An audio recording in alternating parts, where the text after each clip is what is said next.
जय हिंद प्यारे बच्चों। आज हम लोग देखने वाले हैं सेंटअप एग्जाम का जो क्वेश्चन आउट हुआ है उसी का सॉल्यूशन। यहाँ पे देखिए ये लिखा हुआ है सेकेंडरी सेंटअप एग्जामिनेशन 2024 माध्यमिक उत्प्रेषण परीक्षा 2024। यानी कि जो कल आपका क्वेश्चन पूछा जाएगा, जो कल एग्जाम में आप बैठेंगे वहाँ पे जो क्वेश्चन पूछा जाने वाला है वो क्वेश्चन यहाँ पे आउट हो चुका है। चलिए हम इन सारे क्वेश्चन को एक एक करके सॉल्व करेंगे, उनका सही आंसर बताने वाले हैं। तो यहाँ पे देखिए डायरेक्ट यहाँ पे क्वेश्चन नंबर 25 से हम सॉल्व करेंगे। क्यों? क्योंकि इसके पहले हम 25 क्वेश्चन को पिछले वाले वीडियो में सॉल्व कर चुके हैं। तो अगर आप 1 से लेकर 25 तक देखना चाहते हैं क्वेश्चन, तो डिस्क्रिप्शन में मैं उसका लिंक दिया हुआ हूँ, वहाँ पे जाके और आप पहले वाले वीडियो को देख सकते हैं। तो चलिए यहाँ पे देखिए क्वेश्चन नंबर 26 बोल रहा है कि निम्नलिखित में से कौन द्विघात समीकरण नहीं है। बताना है कि कौन सा द्विघात समीकरण नहीं है, बाकी सारा दिया हुआ है, उनमें से एक होगा जो द्विघात समीकरण नहीं होगा। तो देखिए यहाँ पे चरों का घात क्या है, धनात्मक पूर्णांक है, इसलिए ये है बाबू बहुपद। यहाँ पर भी देखिए, यहाँ पर भी चरों का घात धनात्मक पूर्णांक है, मतलब कि और ऋणात्मक पूर्णांक है। क्या है? और ऋणात्मक पूर्णांक है, तो ये भी बहुपद है। यहाँ पर देखिए, यहाँ पे चरों का घात यहाँ पे क्या है बाबू, ये पूर्णांक नहीं है। रूट का मतलब होता है 1/2, तो यहाँ पे हो जाएगा x का पावर 1/2, तो ये पूर्णांक नहीं है, इसीलिए ये होगा बाबू आंसर ऑप्शन सी होगा। बोल रहा है कि निम्नलिखित में कौन सा द्विघात समीकरण नहीं है, तो ऑप्शन सी होगा द्विघात समीकरण, ये वाला नहीं है। ठीक है ना? चलिए बाकी सब क्या है, बाकी सब है द्विघात समीकरण। अब आइए नेक्स्ट क्वेश्चन, यहाँ पे क्वेश्चन नंबर है 27। बोल रहा है कि द्विघात समीकरण B X square plus A X plus C equal to zero का विवेचक होगा। तो देखिए बाबू, विवेचक होता है B square minus 4ac, D बराबर होता है B square minus 4ac, B square minus 4ac। तो यहाँ पे देखिए बी के जगह पे है बाबू ए, तो ए स्क्वायर हो जाएगा, अब माइनस 4 ए के जगह पे है बी और यहाँ पर सी के जगह पे है सी, तो आंसर क्या हो जाएगा बी स्क्वायर माइनस 4bc। देखिए बी स्क्वायर अरे ए स्क्वायर माइनस 4bc, तो ये वाला हो जाएगा ऑप्शन ए। ठीक है ना? बोल रहा है विवेचक क्या है, तो विवेचक ये को इंग्लिश में बोला जाता है डिस्क्रिमिनेंट। यहाँ पे डी बराबर शो किया जाता है, डी बराबर बी स्क्वायर माइनस 4ac, तो क्या हो जाएगा आंसर? आंसर होगा ऑप्शन ए। अब आइए नेक्स्ट क्वेश्चन देखा जाए, क्वेश्चन नंबर 28। ये रहा क्वेश्चन 28।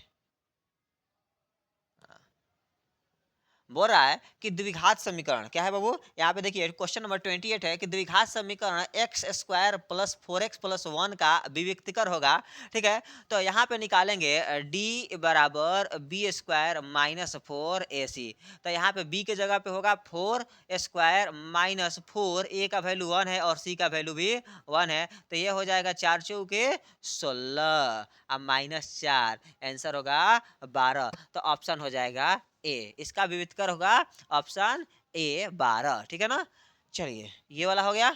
अब आइए क्वेश्चन नंबर 29 पे। क्वेश्चन 29, ये रहा क्वेश्चन नंबर 29। हाँ, बोल रहा है कि यदि द्विघात समीकरण 2x square plus A X plus 6 equal to zero का एक मूल 2 है, तो ए का मान ज्ञात कीजिए। तो हम क्या करेंगे, एक मूल का मान रखेंगे तो दूसरा वाला निकल के आ जाएगा। तो जैसे यहाँ पे है x है, तो x की जगह पे हम 2 रखेंगे। क्यों? क्योंकि मूल दिया हुआ है, ठीक है ना, 2। तो यह 2 का स्क्वायर अब प्लस ए गुणे 2 अब प्लस 6 इक्वल टू हो जाएगा 0। तो ये हो जाएगा 2 दूना के 4, 4 दूना के 8, अब प्लस ये हो जाएगा 2a अब प्लस 6 बराबर 0। तो ये हो जाएगा 8 6 14, तो ये हो जाएगा 2a प्लस 14 इक्वल टू 0। 14 दूसरे साइड जाएगा तो हो जाएगा 2a बराबर माइनस 14, भाग करेंगे तो ये हो जाएगा a बराबर माइनस 7। ठीक है ना? तो यहाँ पे दूसरा मूल हो जाएगा ऑप्शन बी, a बराबर माइनस 7। ठीक है ना? तो a का मान कितना आएगा? a का मान आएगा यहाँ पे माइनस 7। चलिए ये वाला हो गया क्वेश्चन नंबर 29। इसको बढ़िया से कॉपी पे सॉल्व कर लीजिए, क्योंकि जो एग्जाम होने वाला है कल सेंटअप एग्जाम, उसमें यही क्वेश्चन पूछे जाएंगे। ये क्वेश्चन आउट हो चुका है, वायरल हो चुका है, तो इसका सॉल्यूशन आप लोग यहाँ पे देख लीजिए। और पेपर तो वैसे कैंसिल हो जाना चाहिए, परंतु अगर कैंसिल नहीं हो रहा है तो आप उसका फायदा उठा सकते हैं। वैसे जब पेपर वायरल होता है, आउट हो जाता है, तो एग्जाम कैंसिल हो जाता है, परंतु अभी देखने को मिल रहा है कि एग्जाम कैंसिल नहीं हो रहा है, तो आप उसका फायदा आराम से उठाइए। बोल रहा है यदि क्वेश्चन नंबर 30, यदि द्विघात समीकरण के मूल 5 और -2 है तो समीकरण क्या होगा? तो द्विघात समीकरण लिखने का फॉर्मूला होता है x square minus alpha plus beta गुणे x plus alpha into beta होता है, ठीक है ना। तो यहाँ पे हो जाएगा एक्स स्क्वायर माइनस अल्फा का मान 5 और बीटा का मान -2 x plus alpha into beta, यानी कि 5 गुणे -2, ठीक है। तो आई इक्वल टू क्या होगा बाबू? इक्वल टू होगा 0, क्यों? क्योंकि समीकरण पूछ रहा है, ठीक है ना। तो इक्वल टू 0 होगा। तो ये वाला हो जाएगा एक्स स्क्वायर और माइनस में कितना, तो 3x आप प्लस माइनस माइनस 5 दुना के 10 इक्वल टू 0। तो देखिए x square minus 3x minus 10 कहाँ है? X square minus 3x minus 10 option हो जाएगा बी, ठीक है ना। अब क्वेश्चन नंबर 30 का हो जाएगा ऑप्शन बी, ठीक है। तो यहाँ पे देख लीजिएगा, ये वाला फॉर्मूला आप लोगों को याद होना चाहिए। द्विघात समीकरण या द्विघात बहुपद लिखने का सूत्र होता है x square minus alpha plus beta गुणे x plus alpha into beta. चलिए अगला देखा जाए क्वेश्चन नंबर 31। क्वेश्चन 31, ये रहा क्वेश्चन 31।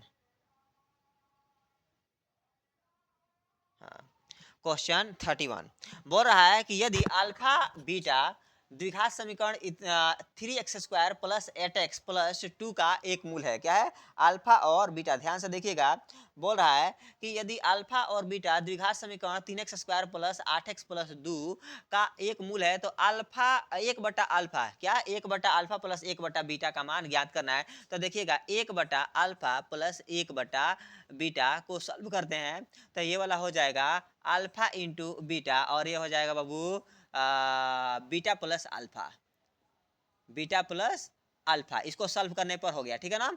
अब देखिए यहाँ पे दो चीज आप लोग निकाल लीजिए, एक तो अल्फा प्लस बीटा। तो अल्फा प्लस बीटा का मान होता है minus B by A, minus B by A formula होता है। तो देख लीजिए यहाँ पे हो जाएगा -8/3 हो जाएगा अल्फा प्लस बीटा का मान, और अल्फा इंटू बीटा का मान होता है बाबू सी बाई ए, ये होता है सी बाई ए। तो सी का मान है 2 अब बट्टे में 3, ठीक है। अब इसी को मान रख लेना है और यहाँ पे इसको सॉल्व करना है। इसको जब सॉल्व करेंगे तो ये वाला हो जाएगा, देखिए अल्फा प्लस बीटा का मान कितना है -8/3, देखिएगा -8/3। अब बट्टे में क्या हो जाएगा, यहाँ पे alpha into beta, alpha into beta का मान 2/3, 3 से 3 कट गया, बचा कितना यहाँ पे, और ये 2 से 8 कटा देंगे तो -4 हो जाएगा, ठीक है ना। तो ऑप्शन कहीं दिया है, हाँ ऑप्शन, ये ऑप्शन हो जाएगा सी, ठीक है ना। कितना आंसर, -4 हो जाएगा। चलिए इसको आप सॉल्व कर सकते हैं आसानी से।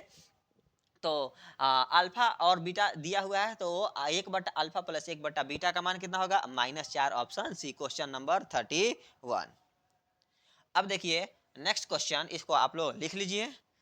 चलिए नेक्स्ट क्वेश्चन है क्वेश्चन नंबर 32, और डिस्क्रिप्शन में चैनल का, व्हाट्सएप चैनल का लिंक दिया हुआ है, वहाँ पे जाके आप लोग उसको फॉलो कर लीजिए, ताकि मेरा जितना भी इम्पोर्टेंट क्वेश्चन का वीडियो आए या नोट्स मैं सेंड करूँ तो आप सभी को मिल जाए, ठीक है। चलिए देखिए अगला क्वेश्चन है क्वेश्चन नंबर 32। बोला यदि द्विघात समीकरण ax² plus bx plus c में विविधकर का मान शून्य से बड़ा हो तो मूलों की प्रकृति क्या होगी? जब शून्य से बड़ा होता है, देखिए 3 कंडीशन होता है, 0 हो, d बराबर 0 हो, तो यहाँ पे अगर d बराबर 0 होगा यानी कि विविधकर 0 होगा, तो मूल वास्तविक तथा समान होगा। अगर d बराबर d ग्रेटर देन 0 होगा तो मूल वास्तविक तथा भिन्न होगा, और d लेस देन 0 होगा तो मूल वास्तविक नहीं होगा। तो बोल रहा है यहाँ पे कि विविधकर का मान शून्य से बड़ा हो, तो शून्य से बड़ा हो तो क्या हो, वास्तविक तथा भिन्न। कहाँ पे है, वास्तविक तथा भिन्न या वास्तविक तथा असमान। ऑप्शन बी हो जाएगा 32 का, ठीक है ना। तो ये हो जाएगा ऑप्शन बी, वास्तविक तथा असमान। चलिए ये हो गया। अब आइए क्वेश्चन नंबर 33।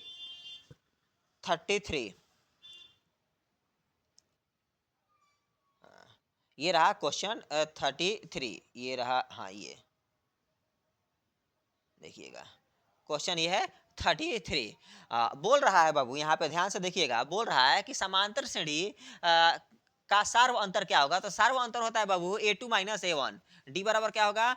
डी बराबर होता है A2 माइनस A1। तो यहाँ पे A2 है 1.7 A1 है 0.6। जब घटाएंगे तो ये हो जाएगा 1.1। कहीं दिया है ऑप्शन? हाँ, ये हो जाएगा ऑप्शन बी हो जाएगा 1.1। बोल रहा है कि दिए हुए एपी का सार्व अंतर क्या होगा? तो ऑप्शन बी होगा 1.1।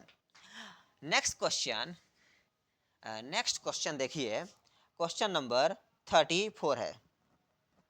ये रहा 34।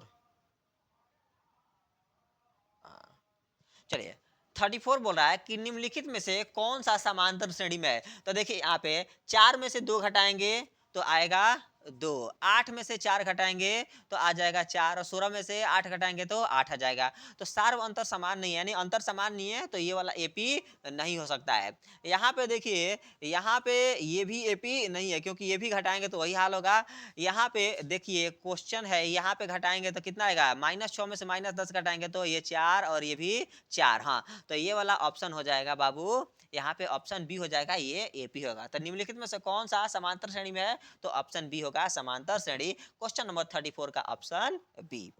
आइए अगला क्वेश्चन देखिए। हाँ, नेक्स्ट क्वेश्चन देखिए, और आप लोग कमेंट करते रहिए और बताइए कि अगला वीडियो मैं कौन से टॉपिक पे बनाऊं, आपको कौन सी टॉपिक में परेशानी हो रही है, मैं उसी टॉपिक का वीडियो बनाऊंगा, ठीक है ना, आप सभी के लिए। यहाँ पे देखिए बोल रहा है क्वेश्चन नंबर 35। क्या है क्वेश्चन 35? देखिएगा। हाँ,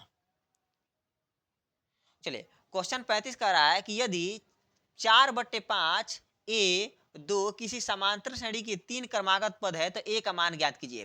देखिए जब ऐसा दिया रहता है ना, तो हमको पता है कि दूसरा वाला में से पहला वाला को माइनस करेंगे तो, और तीसरा वाला में से दूसरा वाला का माइनस करेंगे तो सार्व अंतर होगा, तो हम दोनों को बराबर कर लेंगे। तो ये वाला हो जाएगा a माइनस 4/5 बराबर 2 माइनस ए। तो घटाएंगे तो ये वाला हो जाएगा बाबू लघुत्तम, तो ये हो जाएगा 5 क्या होगा? 5 एकम 5a अब -4, और बराबर में बाबू यहाँ पे हो जाएगा 2 माइनस ए, अब बट्टे में एक लिख लेते हैं, तिरछा तिरछी गुणा करेंगे तो तिरछा तिरछी गुणा करेंगे तो हो जाएगा 5a -4, अब बराबर 5 दूना के 10 अब -5a, ए इधर आएगा तो ये वाला हो जाएगा 5a अब प्लस 5a, ये हो जाएगा बाबू 10, ये जाएगा तो उधर कितना हो जाएगा? ये हो जाएगा +4, तो ये हो जाएगा 5 5 10a अब बराबर 10 4 14, अब भाग करेंगे तो a बराबर हो जाएगा 14/10, तो a बराबर मान आ जाएगा 7/5। देखिएगा 7/5 कहीं है? हाँ, ये हो जाएगा ऑप्शन ए, 35 का ऑप्शन ए हो जाएगा 7/5। आइए अगला क्वेश्चन देखा जाए, क्वेश्चन नंबर 36। ये है क्वेश्चन नंबर 36। देखिए यह क्वेश्चन 36 बोल रहा है कि यदि समांतर श्रेणी का एनवा पद 3n+5 है तो इसका सार्व अंतर क्या होगा? देखिए यहाँ पे 3n बोल रहा है ना, तो हर में सारा में 3 का अंतर होगा, तो इसीलिए यहाँ पे हो जाएगा बाबू सार्व अंतर 3 हो जाएगा, ठीक है ना। यहीं पे देख के बता देना है, केवल यहाँ पे 3n है, अगर 4n होता तो सार्व अंतर 4 होता है, 4 का अंतर आ जाता है, अगर 5n होगा तो 5 का अंतर हो जाएगा, जितना n दिया रहेगा उतना का अंतर हो जाएगा, तो वही हो जाएगा सार्व अंतर यहाँ पे 3। क्वेश्चन नंबर 36 का ऑप्शन सी हो जाएगा, ठीक है।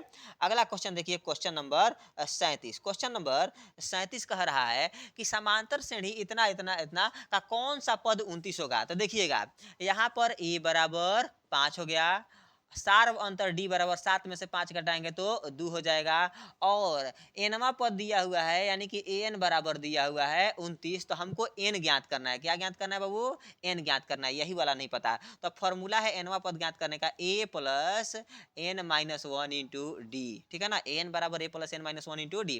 तो an बराबर 29, a बराबर 5 अब प्लस n-1 इंटू डी का मान 2 हो गया। यहाँ पे देखिए ये हो जाएगा 29 माइनस 5 अब बराबर 2n अब -2, घटाएंगे तो ये हो जाएगा 24, ये आएगा इधर तो +2 अब बराबर 2n, तो ये वाला हो जाएगा 24 2 26 अब बराबर 2n, 2 से भाग करेंगे 26 को तो हो जाएगा n बराबर 13 दूना के 26, तो यानी कि 13वां पद ऑप्शन हो जाएगा बाबू 37 का ए हो जाएगा 13वां पद, ठीक है ना। बोल रहा है कि 5 7 9 11 एक एपी दिया हुआ है, तो उसका 29वां पद क्या होगा? तो 29वां पद और 29 क्या होगा? तो कौन सा पद होगा? तो 29 होगा 13वां पद। आइए अगला क्वेश्चन देखा जाए, क्वेश्चन नंबर 38, ये रहा क्वेश्चन 38।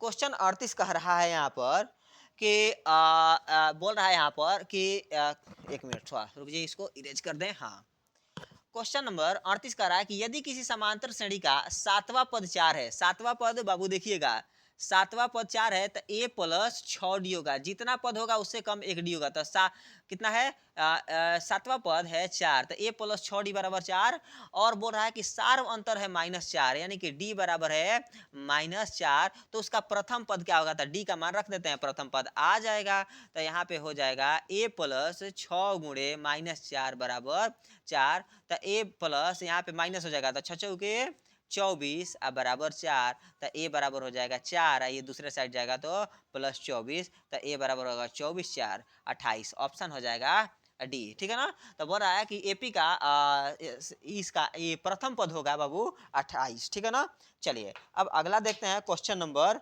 39, क्वेश्चन 39, ये रहा क्वेश्चन 39। कह रहा है कि यदि किसी समांतर श्रेणी में A18 और A14 यानी कि 18वां पद और 14वां पद का अंतर 32 है, तो समांतर श्रेणी का सार्व अंतर क्या होगा, सार्व अंतर क्या होगा, तो देखिएगा 18वां पद को लिख सकते हैं a plus 17d minus a plus 14वां पद को 13d बराबर में है 32। ठीक, अब इसको सॉल्व करेंगे तो ये हो जाएगा a प्लस 17d, ये हो जाएगा plus minus minus a plus minus minus 13d बराबर 32, तो ये घटाएंगे, ये देखो ये प्लस है माइनस है कैंसिल हो गया, और 17 में से 13 घटेगा तो ये हो जाएगा 4d बराबर 32, तो 4 से भाग करेंगे तो d बराबर 8 चौके 32, तो यहाँ पे हो जाएगा ऑप्शन ए। ठीक है ना, सार्व अंतर क्या होगा बाबू, ऑप्शन यहाँ पे 8 हो जाएगा। अब आइए अगला क्वेश्चन देखा जाए, क्वेश्चन नंबर 40, यही क्वेश्चन पूछा जाएगा, जरा ध्यान से पढ़िएगा, और ऐसे ही रिलेटेड क्वेश्चन आपको बोर्ड में भी आने वाला है, तो ये क्वेश्चन बहुत ही इंपॉर्टेंट है, इसको देखते जाइए बढ़िया से, ध्यान पूर्वक। बोल रहा है कि इतना इतना बराबर है 1 2 3 4 से लेकर n पदों का योगफल बराबर है। क्वेश्चन नंबर 40 कर रहा है किसके बराबर है, तो देखिएगा प्राकृतिक संख्याओं का योगफल होता है n into N plus 1/2, n into N plus 1/2, तो यहाँ पे हो जाएगा ऑप्शन बी होगा। ठीक है ना, ये प्राकृत संख्या है ना, तो प्राकृत संख्याओं का योगफल होता है n into N plus 1/2, option B हो जाएगा। ये ओरिजिनल पेपर है, जरा ध्यान से देखिएगा, वैसे तो पेपर कैंसिल हो जाता है लेकिन अभी कैंसिल नहीं हो रहा है, तो उसका फायदा उठा लीजिए। ठीक, आइए देखा जाए, पता नहीं क्या ओरिजिनल है कि ये डुप्लीकेट है, लेकिन वायरल हो रहा है, तो हम आपको सोचे कि इसका सॉल्यूशन बता दें। तो चलिए देखिए, बोला कि प्रथम 10 विषम प्राकृतिक संख्याओं का योगफल क्या होगा, तो प्रथम 10 विषम प्राकृतिक संख्याओं का योगफल, तो देखिएगा बाबू, विषम संख्याओं का योगफल का फॉर्मूला होता है n स्क्वायर। ठीक है, तो यहाँ पे 10 है तो 10 का स्क्वायर हो जाएगा तो 100 होगा, तो ऑप्शन बी हो जाएगा। ठीक है, ऑप्शन बी हो जाएगा, क्वेश्चन नंबर 41 का ऑप्शन बी होगा। ठीक है ना, 100। अब देखा जाए नेक्स्ट क्वेश्चन है क्वेश्चन नंबर 42, क्वेश्चन 42 यहाँ पे देखिएगा, बोल रहा है कि y अक्ष से बिंदु A 7,8 की दूरी पर है, क्या है, तो बोल रहा है कितनी दूरी पर है। ठीक है ना, तो इसको निकाला जाएगा, तो ये वाला रुक जाइए, बोल रहा है कि y अक्ष से, हाँ y अक्ष से, तब तो इसको निकालने की जरूरत ही नहीं है, तो y अक्ष से है ना, तो हम x वाले दूरी को लेंगे। ठीक है ना, और x वाला पूछेगा तो y वाला को ले लेंगे। क्या, अगर x अक्ष के पूछे तो y वाला को मान लेना है, y अक्ष तो पूछे तो x वाला को मान लेना, तो y अक्ष से पूछ रहा है बिंदु की दूरी, तो y अक्ष से बिंदु का दूरी होगा 7 इकाई, तो ऑप्शन हो जाएगा ए, 42 का हो जाएगा ऑप्शन ए, क्योंकि y अक्ष से पूछ रहा है तो ये वाला आएगा 7। अब देखिए क्वेश्चन नंबर 43, क्वेश्चन नंबर 43 बोल रहा है बाबू, क्वेश्चन नंबर 43 देखिएगा, बोल रहा है कि बिंदु इतना इतना किस पद में स्थित है, किस पाद में स्थित है, तो ऐसे रहता है बाबू, देखिएगा ये फर्स्ट है, ये सेकंड, ये वाला है थर्ड, और ये वाला है फोर्थ। यहाँ पे x प्लस वाई प्लस, यहाँ पर देखिएगा, यहाँ पे जो होता है y प्लस और x माइनस, यहाँ पे x माइनस y माइनस, यहाँ पे देखिएगा यहाँ पर x प्लस और y माइनस होता है, ठीक है। तो बोल रहा है यहाँ पे माइनस माइनस कौन है, तो माइनस माइनस थर्ड है ना, तो बोलेंगे तृतीय पाद में स्थित है, ठीक है ना, थर्ड क्वाड्रेंट में स्थित है बिंदु, ये वाला थर्ड क्वाड्रेंट में स्थित होगा, माइनस माइनस तो देख लीजिए माइनस माइनस थर्ड क्वाड्रेंट। आइए अगला देखिए, क्वेश्चन नंबर 44, ये रहा क्वेश्चन नंबर 44। 44 में कह रहा है कि y अक्ष ना x अक्ष का समीकरण है, तो x अक्ष का समीकरण होता है बाबू y equal to zero. x अक्ष का समीकरण क्या होता है, तो x अक्ष का समीकरण होता है y इक्वल टू जीरो और y अक्ष का समीकरण होता है x इक्वल टू जीरो। तो ऑप्शन बी हो जाएगा क्वेश्चन नंबर 44 का ऑप्शन बी। अब देखते हैं क्वेश्चन नंबर 45। क्वेश्चन नंबर 45 देखिए, क्वेश्चन नंबर 45 बोल रहा है कि बिंदु P बराबर P है -6,8 की मूल बिंदु से दूरी क्या होगा, तो मूल बिंदु से दूरी का सूत्र होता है root under X square plus Y square. तो ये हो जाएगा 36 प्लस 64, जोड़ेंगे तो आ जाएगा रूट अंडर 100, निकालेंगे बाहर तो हो जाएगा 10। तो देखिएगा 10 इकाई कहीं दिया है, हाँ ऑप्शन डी है 10 इकाई। बोल रहा है कि मूल बिंदु से दूरी होगा 10 इकाई। क्वेश्चन नंबर 45 का ऑप्शन हो जाएगा डी। अब आते हैं नेक्स्ट क्वेश्चन देखा जाए। नेक्स्ट क्वेश्चन बोल रहा है, क्वेश्चन नंबर 46 बोल रहा है कि बिंदु इतना इतना एवं बिंदु इतना इतना के बीच की दूरी क्या होगा, तो इसके लिए दूरी सूत्र लगाएंगे, तो दूरी सूत्र लगाएंगे तो x2 minus x1, x2 minus x1, तो देखिएगा ये है x2, ये है y2, ये है x1 और ये है y1। तो यहाँ पे हो जाएगा 10 माइनस 7 प्लस 9 माइनस 13 का यहाँ पे स्क्वायर कर लेना है, ये स्क्वायर करेंगे तो ये हो जाएगा बाबू, देखिएगा 3 का स्क्वायर और यहाँ पे हो जाएगा बाबू प्लस माइनस 4 का स्क्वायर। तो ये हो जाएगा तितरी के 9 और 4 चौके 16, तो रूट अंडर 25 हो जाएगा और वर्गमूल इसका आएगा 5, तो हो जाएगा 5 इकाई, ऑप्शन ए हो जाएगा 5 इकाई, ठीक है ना। तो इन दोनों के बीच की दूरी कितनी होगी, 5 इकाई होगी। दूरी सूत्र लगा देंगे, ये चैप्टर 7 का क्वेश्चन है, ध्यान से देखिएगा। चलो अब देखा जाए क्वेश्चन नंबर 47। क्वेश्चन यहाँ पे 47 कह रहा है कि बिंदुओं ए -5,4 और बी है 7,-8 को जोड़ने वाले रेखाखंड के मध्य बिंदु का निर्देशांक क्या होगा, तो मध्य बिंदु का निर्देशांक होता है बाबू यहाँ पे देखिए x1 y1 x2 y2। तो मध्य बिंदु का निर्देशांक होता है बाबू x equal to x1 plus x2 upon 2। तो दोनों को जोड़ेंगे तो 7 प्लस -5 बटे 2, तो ये वाला हो जाएगा बाबू केवल 2 बटे 2, तो भाग करेंगे तो हो जाएगा 1। और y क्या होता है y2 प्लस ना y1 प्लस y2 अपॉन 2, तो यहाँ पे हो जाएगा -8 प्लस 4 अब बटे में 2, तो ये हो जाएगा 4 बटे 2, भाग करेंगे तो आ जाएगा 2। तो निर्देशांक बनेगा 1,2, तो 1 कमा कहीं 2 है, हाँ ऑप्शन हो जाएगा ए 1,2 हो जाएगा, ठीक है ना। तो मध्य बिंदु निकालने का फॉर्मूला होता है x का x1 प्लस x2 बाई 2 और y का होता है y1 प्लस y2 बटे 2। तो इस फॉर्मूला से आप मध्य बिंदु निकाल सकते हैं। अब आइए नेक्स्ट क्वेश्चन देखा जाए, क्वेश्चन नंबर 48। ये रहा क्वेश्चन 48। हाँ क्वेश्चन 48 कह रहा है कि y इक्वल टू 15 का आलेख कैसी सरल रेखा होगी, कैसी सरल रेखा होगी। तो देखिए जब y बराबर दिया हो तो x अक्ष के समानांतर होता है, और जब x बराबर दिया है तो y अक्ष के समानांतर होगा, तो ऑप्शन बी हो जाएगा, ठीक है ना। x बराबर 15 तो y अक्ष के समानांतर होगा, याद करके रखना है, x बराबर दिया हो तो y अक्ष के समानांतर, y बराबर दिया हो तो x अक्ष के समानांतर हो जाएगा, उल्टा होता है। आइए क्वेश्चन नंबर देखा जाए, यहाँ पे ये है 49। बोल रहा है कि बिंदु इतना इतना की कोटि होगा, तो देखिए x अक्ष को भुज और y अक्ष को कोटि कहा जाता है। क्वेश्चन नंबर यहाँ पे 49 दिया हुआ है, x अक्ष को भुज और y अक्ष को कोटि कहा जाता है, तो ये x है और ये वाला है y, तो y का मान 7.6, तो ऑप्शन बी हो जाएगा, ठीक है ना। बोल रहा है कि बिंदु का कोटि होगा 7.6। अब आइए देखा जाए क्वेश्चन नंबर 50, ये लास्ट क्वेश्चन है, फिर अगला वीडियो में देखेंगे नेक्स्ट वाला क्वेश्चन। ये है क्वेश्चन 50। बोल रहा है कि त्रिभुज ए ओ बी जिसके शीर्ष इतना इतना तथा इतना इतना का क्षेत्रफल होगा। ठीक है ना? तो देखिएगा, आपको आपको फॉर्मूला होगा, यहाँ पे फॉर्मूला होगा x1 गुणे, फिर प्लस में लिखिए x2 गुणे, फिर प्लस में लिखिए x3। ये है शॉर्टकट फॉर्मूला लिखने का तरीका।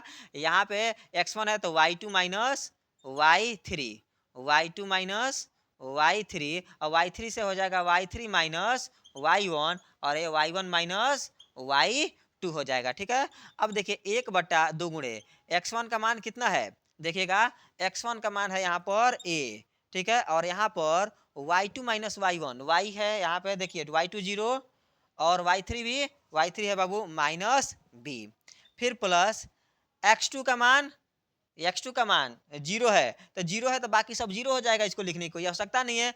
फिर देखिए प्लस में x3 का मान, x3 का भी 0 है, तो इसको भी लिखने की आवश्यकता नहीं है। यहीं से क्वेश्चन सॉल्व हो जाएगा।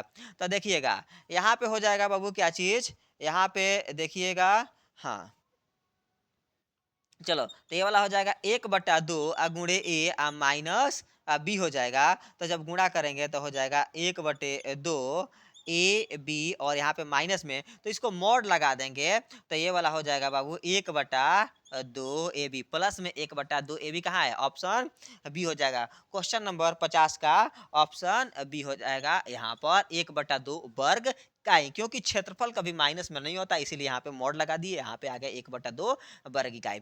ये रहा 50 क्वेश्चन।